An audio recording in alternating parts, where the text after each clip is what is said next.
بسم اللہ الرحمن الرحیم اقرأ باسم ربک الذی خلق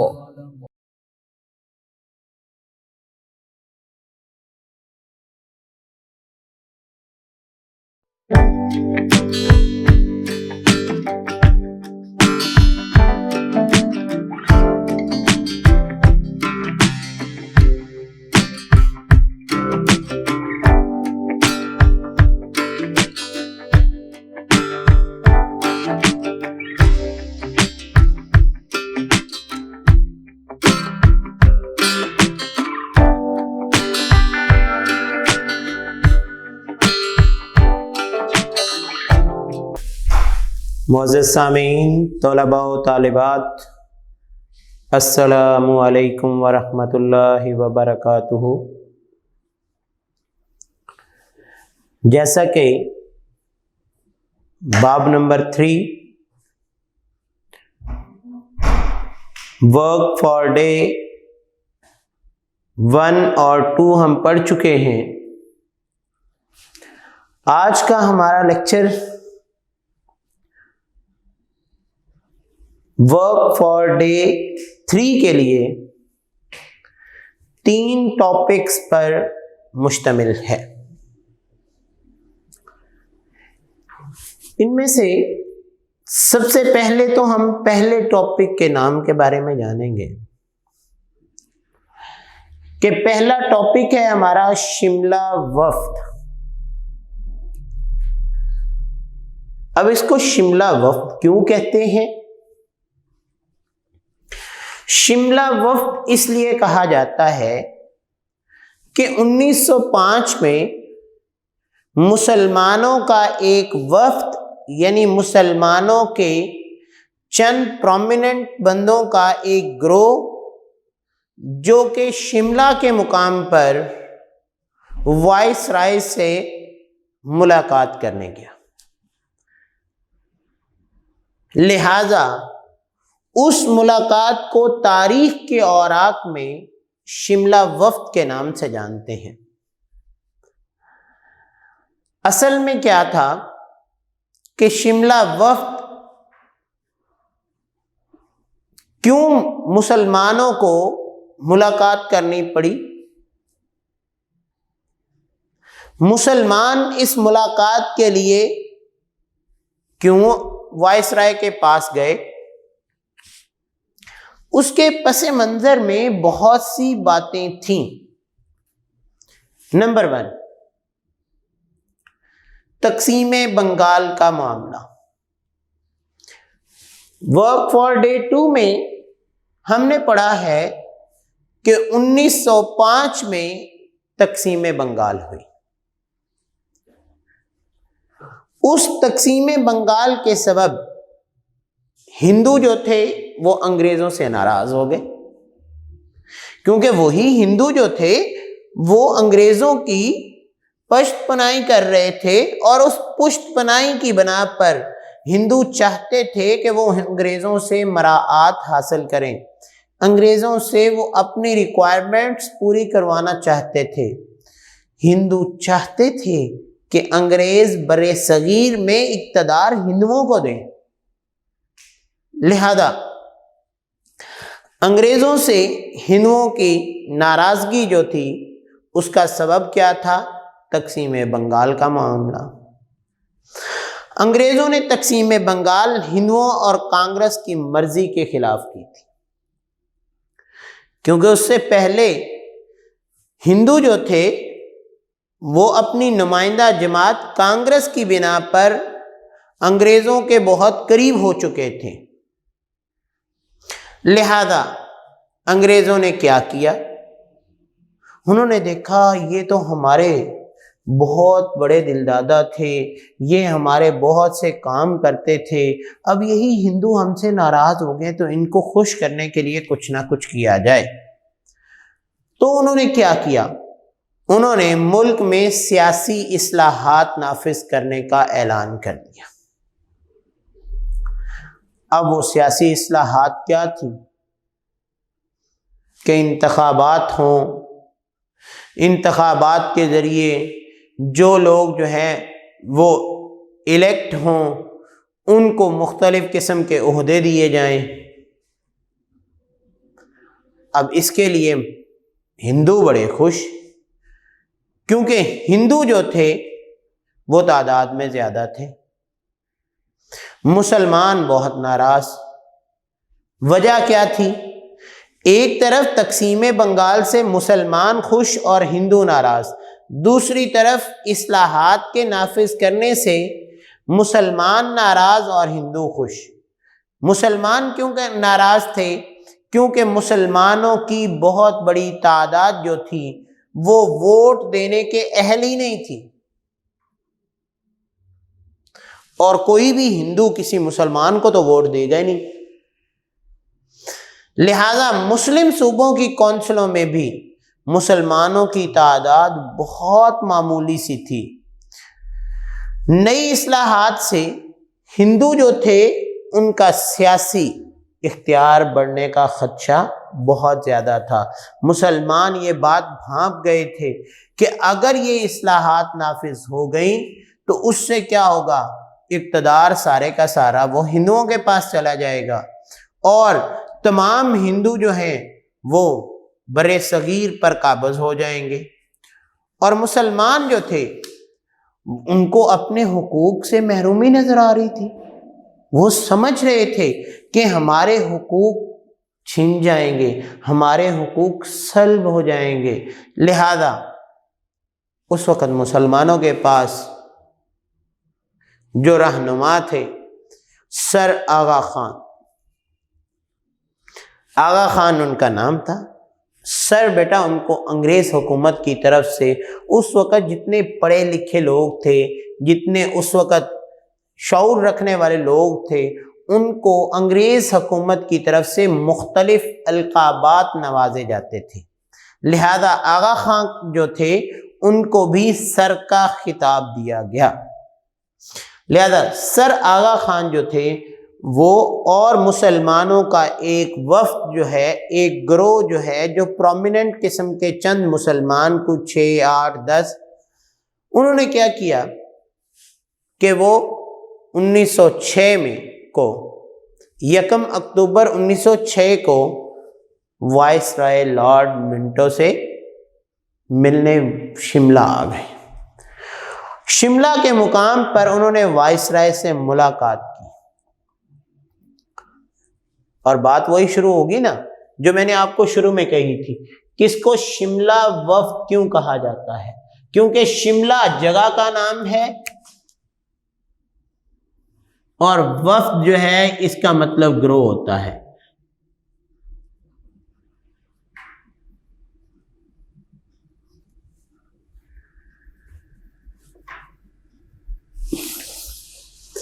لہذا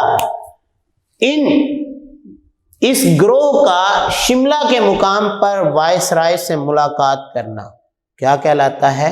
شملہ وفد۔ اب جب وہ ملاقات ہوئی تو ڈیفینیٹلی بات ہے اس میں مسلمان جو تھے وہ اپنے چند ایک اہم قسم کے مطالبات لے کر گئے تھے۔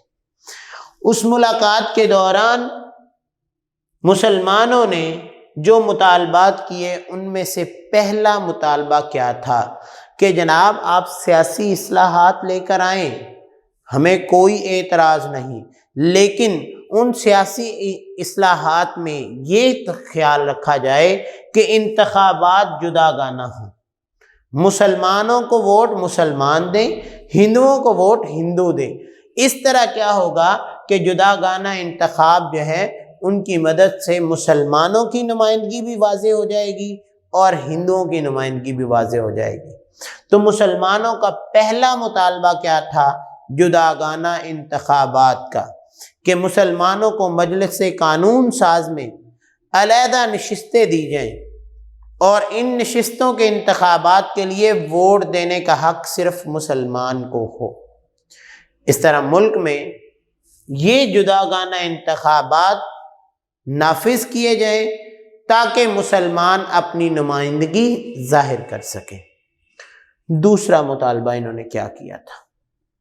مسلمانوں کی جو سیاسی اہمیت ہے اس کے پیش نظر انہیں مجال سے قانون ساز میں بھی اور دوسرے اداروں میں بھی آبادی کے تناسب نمائندگی دے دی جائے کہ قانون ساز مجلس جو ہے اس میں بھی مسلمانوں کا حق ہو، اس کی نمائندگی ہو، اور اس کے ساتھ ساتھ جو دوسرے منتخب ادارے ہیں وہاں بھی مسلمانوں کا انتخاب کیا جائے۔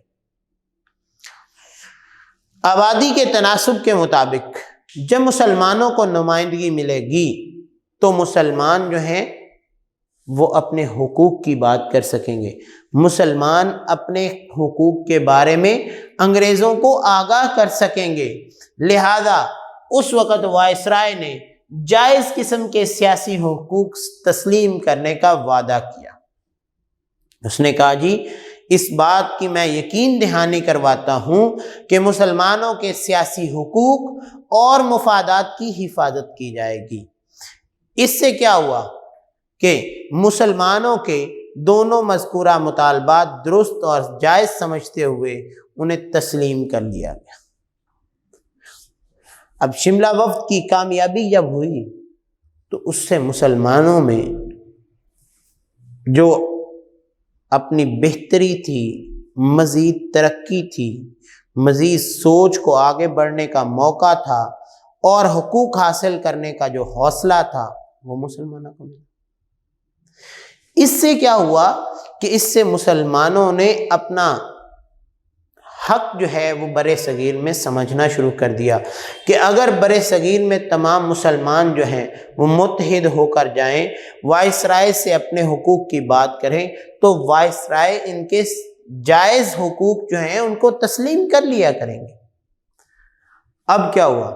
جب جداگانہ انتخابات کا مطالبہ جو ہے اس کو تسلیم کرنے کی بات آئی تو تب کیا تھا؟ مسلمانوں کے پاس اپنی کوئی تنظیم ہی نہیں تھی۔ مسلمان الیکشن لڑتے تو کس بنا پر لڑتے؟ مسلمانوں کے پاس اپنی اس وقت کوئی لیگ نہیں تھی، کوئی تنظیم نہیں تھی، کوئی نمائندہ جماعت نہیں تھی۔ لہذا ہوا یہ کہ اس وقت جو مسلمان تھے ان میں ایک معاہدہ طے پایا۔ وہ کیا کہ تمام صوبوں کے مسلمانوں کو اکٹھا کیا جائے اور ان کے درمیان ایک نمائندہ جماعت کی یا تنظیم کی بات کی جائے۔ یہ کب سے چلتا آ رہا تھا؟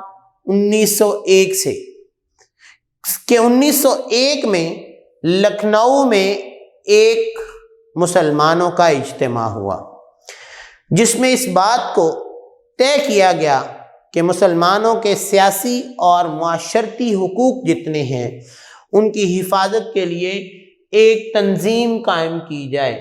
جب یہ تجویز پیش کی گئی تو گاہے بگاہے اس کی کوششیں کی گئی، اس کی ایک کمیٹی بنائی گئی، اس کمیٹی کے ذمے یہ کام لگایا گیا کہ جناب مسلمان جو ہیں ان سب صوبوں کو اکٹھا کیا جائے اور ان کے سامنے تنظیم کے قیام کی تجویز کو رکھا جائے۔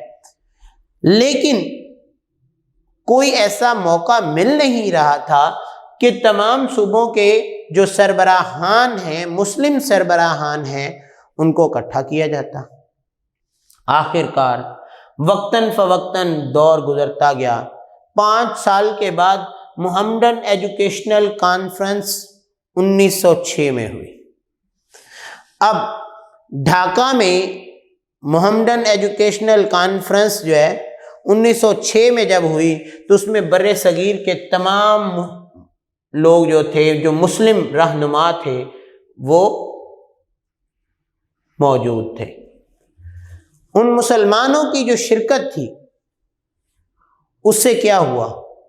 پہلے تو اس پر تعلیمی مسائل پر غور کرنے کا کہا گیا کہ مسلمانوں میں جو تعلیمی کمی ہے اس کو پورا کیا جائے، مسلمانوں کو جو تعلیمی مسائل ہیں ان کو حل کیا جائے۔ ساتھ ساتھ کیا ہوا؟ ساتھ ساتھ اس وقت کے قائدین اور جن لوگوں نے یہ تجویز پیش کی تھی کہ مسلمانوں کی ایک تنظیم ہو، ان میں سب سے جو سرگرم تھے وہ کون تھے؟ نواب وقار الملک۔ لہذا 30 دسمبر 1906 کو نواب وقار الملک نے صدارت کے طور پر جب خطبہ دیا، جسے ہم کیا کہتے ہیں، صدارتی خطبہ، تو صدارت میں ایک خصوصی اجلاس کیا۔ اس اجلاس میں نواب سلیم اللہ خان نے آل انڈیا مسلم لیگ کے قیام کی قرارداد پیش کر دی۔ آل انڈیا مسلم لیگ کے قیام کی قرارداد کس نے پیش کی؟ نواب سلیم اللہ خان۔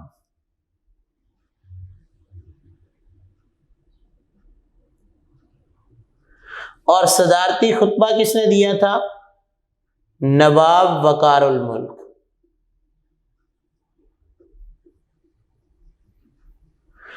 تو بیٹا یہی آپ کا شارٹ کوسچن بنتا ہے کہ مسلم لیگ کس نے قائم کی؟ تو نواب وقار الملک نے مسلم لیگ کا قیام کیا۔ اور اس کا معاملہ جب سب لوگوں کے سامنے پیش کیا گیا، سب لوگوں کو یہ رائے دینے کے لیے کہا گیا، تو سب نے اتفاق رائے کا اظہار کیا۔ سب نے کہا بھی ایسا ہونا چاہیے، مسلمانوں کی اگر نمائندہ جماعت ہوگی تو ہی مسلمان جو ہیں وہ ہندوؤں اور انگریزوں کے سامنے کھڑے ہو سکیں گے، ہندوؤں کے مقابلے میں انگریزوں سے اپنے مطالبات پورے کروا سکیں گے۔ لیکن اگر مسلمانوں کی کوئی جماعت ہی نہیں ہے، مسلمانوں کی کوئی ایسی لیگ نہیں ہے، تنظیم نہیں ہے، تو مسلمان اپنے حقوق کے بارے میں کیا بات کر سکیں گے؟ لہذا اس قرارداد میں جب یہ بات طے پا گئی، سب نے اتفاق رائے کا اظہار کیا، تو پھر مسلم لیگ کے بنیادی مقاصد پیش کیے گئے۔ مسلم لیگ کے بنیادی مقاصد کیا تھے؟ 3 قسم کے اس وقت مسلم لیگ کے بنیادی مقاصد پیش کیے گئے۔ نمبر 1 کیا تھا کہ بنیادی مقاصد میں سے مسلمانوں کے سیاسی حقوق اور مفادات کی حفاظت کرنا۔ مسلمانوں کے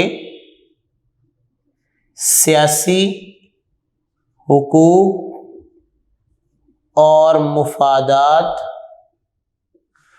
کی حفاظت، کہ مسلمان جو ہیں ان کا سیاسی حق ہے کہ وہ ایک جماعت بنا سکتے ہیں۔ مسلمانوں کا سیاسی حق تھا کہ وہ جداگانہ انتخابات کے طور پر الیکشن میں حصہ لیں۔ مسلمانوں کا یہ سیاسی حق جو ہے وہ محفوظ کرنے کے لیے تنظیم بنائی گئی۔ اس کے بعد مسلمانوں میں برطانوی حکومت کے لیے مفاہمت اور وفاداری کا جذبہ پیدا کرنا۔ مسلمانوں میں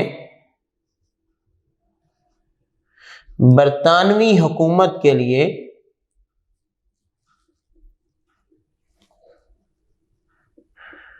وفاداری کا جذبہ پیدا کرنا۔ اب دیکھیں، اگر یہ انگریزوں کو کسی حد تک یہ بات نہ باور کرواتے، ان کے سامنے اس بات کو تسلیم نہ کرتے کہ مسلمان تمہارے خلاف نہیں ہیں، بلکہ مسلمان جو ہیں ان کے زیادہ تر لوگ جو ہیں وہ تمہارے حق کی بات کرتے ہیں، وہ کہتے ہیں انگریز بہت اچھے ہیں، لیکن کیا ہے، ایک گروہ جو ہے جو آپ کے خلاف ہے، ان کے دلوں میں بھی ہم وفاداری کا جذبہ پیدا کریں گے، جس سے کیا ہوا، انگریزوں نے اس بات کو تسلیم کرنے کی طرف مائل ہوئے کہ وہ ہماری اس لیگ کو مسلمانوں کی ایک نمائندہ جماعت سمجھنا شروع کر دیں۔ اس کے بعد بر صغیر میں مسلم لیگ کا جو تیسرا قیام تھا، وہ تیسرا مقصد سب سے بڑا تھا۔ وہ کیا تھا کہ بر صغیر کی جتنی بھی اقوام ہیں ان سے دوستانہ تعلق قائم کرنا، جس کو کہتے ہیں اتحاد کی فضا۔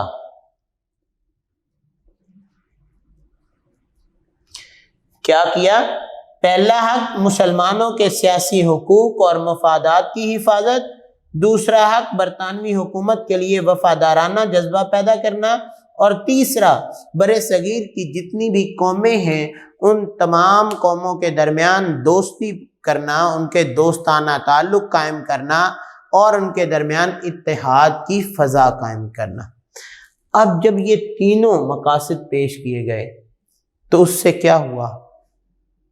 اس سے ایک لیگ جو ہے، مسلمانوں کی نمائندہ جماعت جو ہے وہ سامنے آ گئی۔ اب تمام مسلمان جب یہ سمجھنے لگے کہ مسلمانوں کی ایک نمائندہ جماعت ہے تو مسلمانوں کی بہت زیادہ تعداد نے اس میں شرکت کرنا شروع کر دی۔ اب جب مسلمانوں کی بہت زیادہ تعداد جو ہے اس میں شرکت کے لیے آ رہی تھی تو اس وقت کیا ہوا کہ مسلم لیگ کے قیام کے بعد بر صغیر میں مسلمانوں کے سیاسی میدان کا آغاز ہو گیا۔ مسلمان سیاسی طور پر میدان میں داخل ہونا شروع ہو گئے۔ کیوں؟ اب مسلمان جو ہیں وہ ایک جھنڈے کے تلے تھے، ایک تنظیم کے رکن بن چکے تھے، وہ سیاست میں بھی حصہ لے سکتے تھے، لہذا انہوں نے سیاست میں حصہ لینا شروع کر دیا۔ مسلم لیگ نے مسلمانوں کی رہنمائی کا فرض پورا کیا اور اس نے حکمرانوں کے سامنے ان کی صحیح ترجمانی بھی کرنا شروع کر دی۔ کیوں؟ کیونکہ یہ ایک نمائندہ جماعت تھی۔ اور کن کی نمائندہ جماعت تھی؟ مسلمانوں کی نمائندہ جماعت تھی۔ اب سیاسی میدان کا جب آغاز ہوا تو مسلمانوں کو سب سے پہلا فائدہ بھلا کیا ہوا؟ پہلا فائدہ یہ ہوا کہ مسلمانوں کا وہ جو جداگانہ انتخابات کا شملہ وفد میں کیا گیا مطالبہ تھا، جسے انگریز وائسرائے نے پورا کرنے کا وعدہ کیا تھا، وہ حق تسلیم کر لیا گیا۔ اب جو مسلمانوں کو جداگانہ انتخابات کا حق ملا تو اسے اس وقت 1909 میں کس بات میں شامل کیا گیا؟ منٹو مارلے اصلاحات کے نام سے یاد کیا جاتا ہے کہ لارڈ منٹو جو تھا اس نے جو اصلاحات کی تھیں ان اصلاحات میں سے ایک اصلاح بھی یہ تھی کہ مسلمان جو ہیں ان کو جداگانہ انتخابات کا حق دیا جائے۔ اب اس طرح انگریزوں نے مسلمانوں کے الگ قومی وجود کو بڑی حد تک مان لیا کہ مسلمان ایک الگ قوم ہے، مسلمان جو ہیں وہ جداگانہ انتخاب کا حق رکھتے ہیں، مسلمان جو ہیں وہ سیاست میں حصہ لے سکتے ہیں، مسلمانوں کی جو ہے وہ ایک نمائندہ جماعت ہے، مسلمانوں کی اس طرح کئی تنظیمیں اور بھی بننا شروع ہوئیں۔ اب اس کے بعد ہوا یہ کہ جب کوئی ایک نمائندہ جماعت بن جاتی ہے تو پھر اس پر حکومت کی لگنے والی جو پابندیاں ہوتی ہیں وہ ختم ہو جاتی ہیں۔ مسلمانوں پر سے پابندیاں کم کر دی، مسلمانوں کو مختلف قسم کے سرکاری عہدے ملنا شروع ہو گئے، لہذا ایک مسلمان کو وائسرائے کی کونسل میں بھی لیا گیا۔ انہوں نے کہا بھی وائسرائے کونسل جو ہے اس کا ممبر بھی ایک مسلمان ہونا چاہیے تاکہ مسلمانوں کی نمائندگی واضح ہو۔ اس کے ساتھ ساتھ حکومت نے مسلم اوقاف کے قانون کی منظوری بھی دے دی۔ اس طرح مختلف شعبہ جات زندگی میں مسلمانوں کی پوزیشنیں جو تھیں وہ پہلے سے بہتر ہونا شروع ہو گئیں، مسلمان ترقی کرنا شروع ہو گئے، مسلمان جو ہے آہستہ آہستہ اپنی ویلفیئر کا کام کرنے لگے، اور مسلمانوں کی جو مسلم لیگ تھی وہ سیاسی رہنمائی کرتی رہی۔ اس سے کیا ہوا کہ دوسری طرف جو مخالفین تھے ان کی باتیں جو تھیں وہ آہستہ آہستہ پس پش ڈالی گئی۔ آج کا دوسرا ٹاپک جو تھا مسلم لیگ کا قیام۔ دیکھیں دونوں میں کتنی مماثلت ہے کہ شملہ وفد اس سے پچھلے ٹاپک کے ساتھ تقسیم بنگال کے ساتھ ریلیٹ ہے۔ تقسیم بنگال کے دورانیے میں جو معاملات پیش ہوئے ان حالات کے پیش نظر شملہ وفد جو ہے وہ ہوا، یعنی مسلمانوں کا گروہ جو ہے وہ وائسرائے سے ملنے گیا۔ اسی شملہ وفد کے دوران جو مسلمانوں نے مطالبات کیے تھے ان مطالبات میں مسلم وعدہ ہونے کی وجہ سے ایک جو وائسرائے کی طرف سے مسلمانوں کو ملنے والے وعدے کی بنا پر مسلمانوں نے مسلم لیگ کا قیام کیا۔ حالانکہ مسلمان اس شملہ وفد سے پہلے 4 سال پہلے 1901 سے ہی مسلمانوں کے مختلف اجتماعات میں مسلمانوں کی تنظیم کے قیام کی تجویزیں پیش کرتے آ رہے تھے، لیکن آخر کار کیا ہوا کہ 1906 میں آل انڈیا مسلم لیگ کا قیام عمل میں لایا گیا، اور جب مسلم لیگ کا قیام عمل میں آیا تو مسلمانوں کا سیاسی اقدام شروع ہوا۔ اب جب ان کو سیاسی میدان میں مسلمان آ گئے تو لہذا مسلمانوں نے پھر کیا ہوا، انہوں نے اپنے تمام حقوق کا استعمال بھی کرنا شروع کیا، اور انگریزوں کی طرف سے بھی مسلمانوں پر جو پابندیاں تھیں ان میں بہت حد تک کمی ہونا شروع ہو گئی۔ اسی طرح اس سے ہی ریلیٹ اگلا ہمارا ٹاپک ہے میثاق لکھنؤ۔ اب بیٹا یہ میثاق لکھنؤ کے نام سے ہمیں پہلے، میثاق کا مطلب ہوتا ہے عہد یا وعدہ،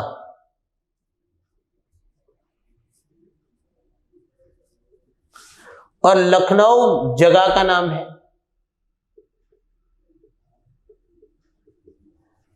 آج بھی یہ انڈیا میں جگہ ہے۔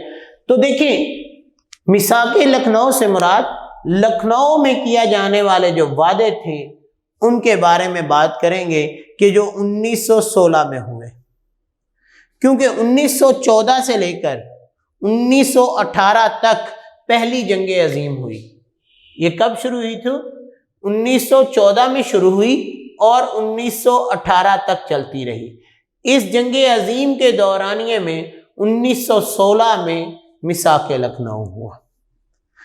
اب ہندوؤں اور مسلمانوں کے سیاسی افکار جو تھے ان میں کافی حد تک تبدیلی آئی۔ اب دیکھیں جب مسلم لیگ قائم ہو گئی، ادھر سے ہندوؤں کی نمائندہ جماعت کون تھی؟ کانگریس۔ دونوں قوموں کی اپنی اپنی جماعتیں، دونوں قوموں کے اپنے اپنے سیاسی مفادات، دونوں قوموں کے اپنے اپنے سیاسی افکار تھے۔ تو پھر بیٹا کیا ہوا کہ پھر میثاق لکھنؤ ہوا کہ کانگریس اور مسلمانوں کے درمیان کیا ہوا، ایک متفقہ مطالبات پیش ہوئے۔ دونوں جو قومیں تھیں مسلمان اور ہندو، ان کے لیڈر جو تھے انہوں میں یہ احساس پیدا ہوا کہ اگر وہ جنگ کا خاتمہ چاہتے ہیں، جو یہ جنگ ان کو تباہ کرتی جا رہی ہے، تو مسلمانوں اور ہندوؤں کو مل کر کوئی ایسا لائحہ عمل تیار کرنا پڑے گا جس سے کیا ہوگا، جنگ کا خاتمہ ہو اور حکومت سے ان قوموں کو مراعات حاصل ہو۔ اگر جنگ کا خاتمہ نہیں ہوگا تو انگریز اپنا تمام تر جو سرمایہ ہے وہ جنگ پر خرچ کرتے جائیں گے۔ تو انہیں ان تمام مطالبات کو پورا کرنے کے لیے متفقہ رائے کرنے پڑی۔ چنانچہ مسلم لیگ اور کانگریس کے لیڈر ایک دوسرے کے ساتھ تعاون کرنے پر آمادہ ہو گئے۔ اس بنا پر کیا ہوا کہ 1915 میں قائد اعظم اس وقت کیا تھے، ایک ایسے شخص تھے جو مسلم لیگ کے بھی ممبر تھے اور کانگریس کے بھی ممبر تھے۔ قائد اعظم نے مسلم لیگ اور کانگریس جو تھی ان دونوں کا مشترکہ ایک اجلاس کروایا۔ کس نے؟ قائد اعظم نے۔ لہذا اس لیے قائد اعظم جو ہیں وہ اس وقت دونوں قوموں کے درمیان ایک سفیر کے طور پر آئے اور انہوں نے اتحاد کی فضا قائم کی۔ لہذا جب دونوں قوموں کے درمیان ایک مشترکہ اجلاس ہوا تو ان کے درمیان مختلف قسم کے وعدے کیے گئے۔ ان وعدوں کے چند باتیں ایسی تھیں جو مسلمانوں کی تسلیم کی گئیں اور کچھ باتیں جو تھیں وہ ہندوؤں کی تسلیم کی گئیں۔ اب ہندو مسلمانوں کی باتیں تسلیم کرنے پر آمادہ کیوں ہوئے؟ کیونکہ جنگ کی وجہ سے ہندوؤں کو مراعات نہیں مل رہی تھی، ہندوستان میں کسی قسم کی کوئی ترقی نہیں ہو رہی تھی۔ تو بیٹا انہوں نے کیا کیا؟ انہوں نے مسلمانوں سے اتحاد قائم کرنا چاہا، کیونکہ اس سے پہلے ہم پڑھتے آ رہے ہیں تاریخ کے اوراق ہمیں بتاتے ہیں کہ ہندو مسلمانوں کے مفادات کے بارے میں کبھی سوچ بھی نہیں سکتے، بلکہ ہندو مسلمانوں کے انتہائی خلاف ہیں۔ لہذا میثاق لکھنؤ میں چند باتیں جو تھیں وہ اہم ہیں، کیونکہ جب مسلمانوں کو جداگانہ انتخاب کا مطالبہ انہوں نے کیا تو اس کے بارے میں وائسرائے نے وعدہ کیا، تو اس کے بعد 1906 میں مسلم لیگ کے بنیادی جب قیام کے بعد مقاصد میں یہ بات شامل ہوئی کہ مسلمان جو ہیں وہ جداگانہ انتخابات کا حق جو ہے حاصل کر کے کیا کریں گے، وہ سیاسی میدان میں اتریں گے۔ تو اس طرح انہوں نے ہندو جو تسلیم نہیں کرتے جا رہے تھے، انہوں نے جداگانہ انتخاب کے اصول کو تسلیم کر لیا۔ دوسری بات کیا تھی کہ کانگریس جو تھی، مرکزی قانون ساز اسمبلی میں مسلمانوں کو 1/3 نمائندگی دینے پر رضامند ہو گئی۔ ان کی نمائندگی کتنی ہونے لگی؟ 1/3۔ مسلمانوں کی نمائندگی 1/3 ہونے لگی۔ پہلے تو یہ دو مقاصد جو ہیں وہ اہم تھے۔ دوسری بات، اصول توازن پر عمل درآمد کے سلسلے میں دونوں جماعتیں، مسلم لیگ بھی اور کانگریس بھی، دونوں میں اتفاق ہوا۔ اس اصول کا مقصد یہ تھا کہ جن صوبوں میں مسلمان اقلیت میں ہیں وہاں مسلمانوں کو ان کی آبادی کے تناسب سے زیادہ ان کو نشستیں دی جائیں، اور جن علاقوں میں ہندو کمزور ہیں، ہندوؤں کی اقلیت ہے یا سکھوں کی اقلیت ہے، وہاں انہیں زیادہ نشستیں دی جائیں، کیونکہ اقلیت جتنی ہوگی ان کے پاس تو اگر ایک صوبے میں 10 سیٹیں ہیں تو اقلیت کو 1 سیٹ ملے گی اور 1 کی سنی نہیں جائے گی، لہذا ان کو ان کی پرسنٹیج سے، ان کے حد سے، ان کی جو مقررہ حد ہے اس سے زیادہ سیٹیں ملیں گی تو وہ ہی وہاں پہ اپنے مطالبات پیش کر سکیں گے۔ چوتھی بات کیا تھی کہ مرکزی یا صوبائی اسمبلی میں کوئی غیر سرکاری ممبر کسی دوسری قوم سے متعلق قرارداد یا بل پیش نہیں کرے گا۔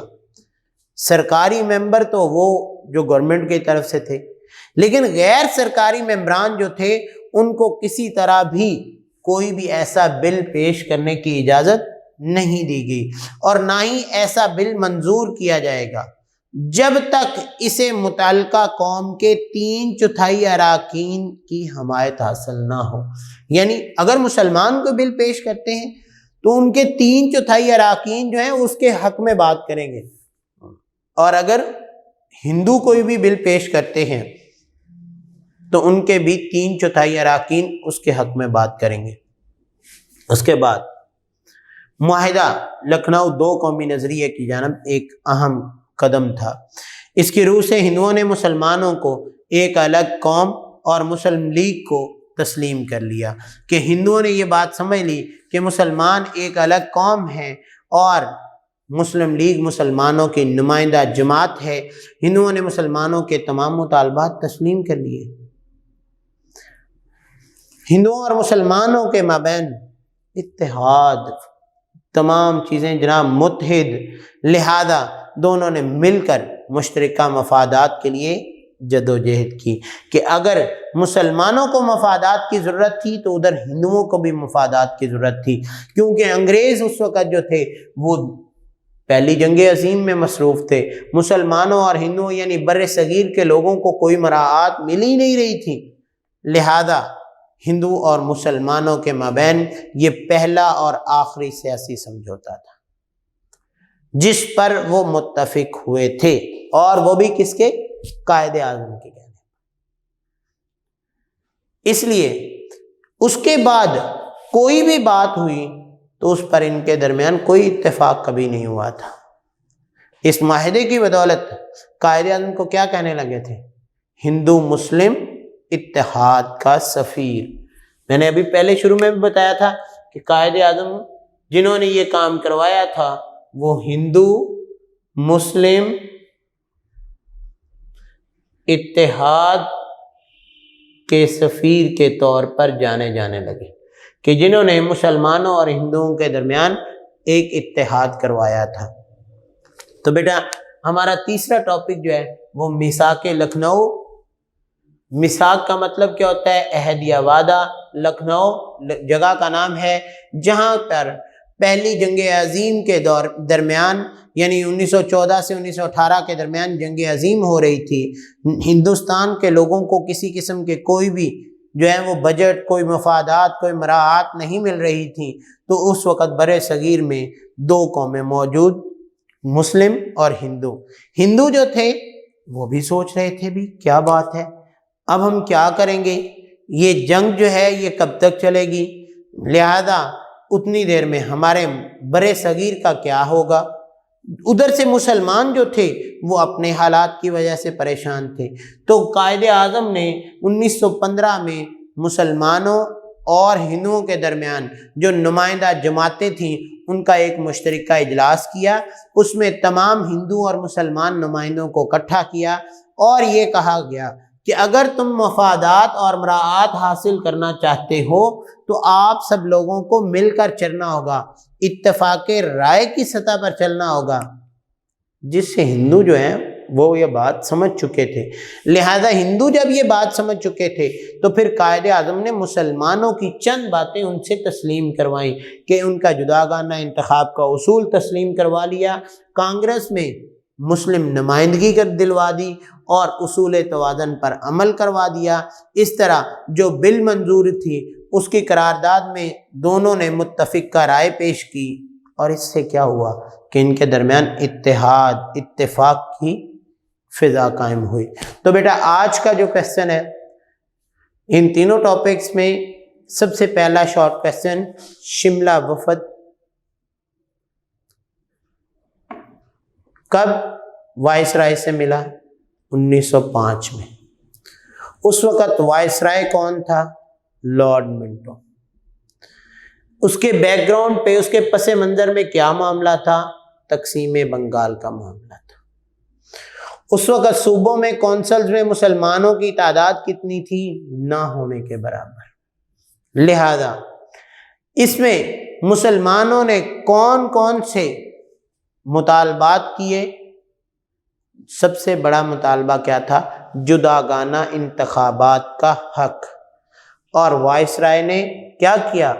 اس کو تسلیم کرنے کا وعدہ کیا۔ اس کے بعد دوسرا معاملہ کیا ہوا کہ آل انڈیا مسلم لیگ کب قائم ہوئی؟ 1906 میں۔ آل انڈیا مسلم لیگ کا قیام یعنی اس کا پہلا صدارتی خطبہ کس نے دیا؟ نواب وقار الملک نے۔ اور مسلم لیگ کے قیام کی قرارداد کس نے پیش کی؟ نواب سلیم اللہ خان نے۔ اور نواب سلیم اللہ خان نے جو یہ قرارداد پیش کی، اس میں مسلم لیگ کا جب قیام ہوا تو اس کے بنیادی مقاصد کتنے تھے جو آپ کو بیان کر دیے گئے کہ بنیادی مقاصد کے طور پر مسلمانوں کے دو مقاصد پیش کیے گئے تھے کہ تین تھے؟ تین تھے۔ ایک تو آپ لوگ پڑھتے پڑھتے خیال بھی کیا، مسلمانوں کی نمائندہ جماعت کے بنیادی مقاصد تین تھے۔ کون کون سے؟ کہ برِ صغیر کے مسلمانوں کے سیاسی حقوق اور مفادات کی حفاظت، مسلمانوں میں برطانوی حکومت کے لیے وفادارانہ جذبہ پیدا کرنا، اور برِ صغیر میں جتنی بھی قومیں ہیں ان کے ساتھ اتفاق اور اتحاد کے دوستی کے تعلقات قائم کرنا۔ اس کے بعد کیا ہوا کہ مسلمانوں کے مسلم لیگ کو قائم کرنے کے بعد مسلمانوں کے کون سے حقوق کو مان لیا گیا؟ جداگانہ انتخابات کے حق کو مان لیا گیا۔ مسلمانوں کے ساتھ کیا رویہ اختیار کیا گیا؟ ان سے پابندیاں ہٹا لی گئی، ان پر کیا ہوا؟ سرکاری عہدے جو تھے وہ مسلمانوں کو ملنا شروع ہو گئے۔ اور میثاق لکھنؤ، میثاق کا مطلب وعدہ، لکھنؤ کا مطلب جگہ کا نام ہے، اور لکھنؤ میں ہونے والے جو وعدے تھے وہ کب ہوئے؟ وہ جب جنگ ہو رہی تھی، اس وقت مسلمان اور ہندو جو تھے وہ اپنے اپنے طور پر بڑے پریشان تھے، لہذا مسلم اور ہندو رہنماؤں نے آپس میں مل کر ایک متفقہ مطالبات پیش کرنے کی کوشش کی۔ تاکہ تمام مسلمان اور ہندو جو ہیں وہ مراعات حاصل کر لیں جن مراعات کے یہ طالب تھے۔ لہذا 1915 میں ہندو مسلم اتحاد کے سفیر جو تھے قائد اعظم، جو اس وقت مسلم لیگ کے بھی ممبر تھے اور ہندو کی کانگریس کے بھی ممبر تھے، لہذا انہوں نے کانگریس اور مسلم لیگ کا ایک مشترکہ اجلاس کروایا، اور اس اجلاس میں انہوں نے کہا اگر آپ بر صغیر میں سکون چاہتے ہیں، جنگ ختم کروانا چاہتے ہیں، مراعات چاہتے ہیں، تو آپ کو مل کر کام کرنا ہوگا، اور مل کر کام کرتے ہیں تو ہندوؤں کو مسلمانوں کے چند مطالبات جو ہیں وہ تسلیم کرنا ہوگے۔ اور مسلمانوں کے انہوں نے کتنے مطالبات تسلیم کیے؟ 4 مطالبات تسلیم کیے۔ پہلا مطالبہ جداگانہ انتخابات کا حق تسلیم کر لیا، دوسرا کانگریس میں مسلمانوں کی نمائندگی جاری کر دی، تیسرا اصول توازن کا عمل قائم کیا، اور چوتھا کوئی بھی بل جو تھا اس کی منظوری جو ہے وہ 3/4 اراکین کے بغیر نہ تسلیم کی جائے۔ اس کے بعد بر صغیر میں بڑی اتحاد کی فضا قائم ہوئی، لوگ پرسکون رہنا شروع ہو گئے، اور یہ ایک پہلا اور آخری معاملہ تھا جس پر مسلمان اور ہندو متفق ہوئے تھے۔ اس سے پہلے بھی مسلمان اور ہندو کبھی متفق نہیں تھے، اور اس کے بعد آج تک کبھی بھی ہندو اور مسلمان کسی بات پر اتفاق نہیں کر سکتے۔ تو بیٹا ان تینوں ٹاپکس کو جب بھی آپ نے لیکچر لینا ہے آپ نے بک کھول کے سامنے رکھنی ہے، جیسے جیسے میں بتاتا جا رہا ہوں آپ نے اپنے ان الفاظ کو انڈرلائن کرنا ہے، جن الفاظ کے معنی میں نے بیان کیے ہیں ان الفاظ کے معنی آپ نے لیڈ پینسل سے بک پہ لکھ لینے ہیں، اور جو آپ کو تواریخ بتائی گئی ہیں کہ شملہ وفد 1905 میں ہوا، آل انڈیا مسلم لیگ کا قیام 1906 میں ہوا، پہلی جنگ عظیم 1914 میں شروع ہوئی، پہلے جنگ عظیم کا اختتام 1918 میں ہوا، میثاق لکھنؤ کب پیش ہوا 1916 میں، آل انڈیا مسلم لیگ قائم کرنے سے پہلے مسلمانوں کا اجلاس کب ہوا 1901 میں جب انہوں نے تنظیم کی تجویز پیش کی تھی، اس کے بعد مسلمانوں کی جو محمدن ایجوکیشنل کانفرنس جو ہوئی ہے 1906 میں وہ کس شہر میں ہوئی؟ ڈھاکہ میں ہوئی تھی، اور مسلم لیگ کا قیام کس نے کیا؟ یہ تمام باتیں جو ہیں ان کو آپ نے انڈرلائن کرنا ہے، یہ آپ کے شارٹ کویسچنز بھی ہیں، اس کے ساتھ ساتھ تواریخ جو ہیں وہ آپ کے MCQs بھی ہیں۔ تو آپ اگر ان کو پڑھتے ہوئے پھر بھی کوئی مشکل محسوس کریں تو آپ ہم سے رابطہ کر سکتے ہیں۔ ورک فار ڈے 3 کے لیے اجازت چاہتا ہوں، اللہ حافظ۔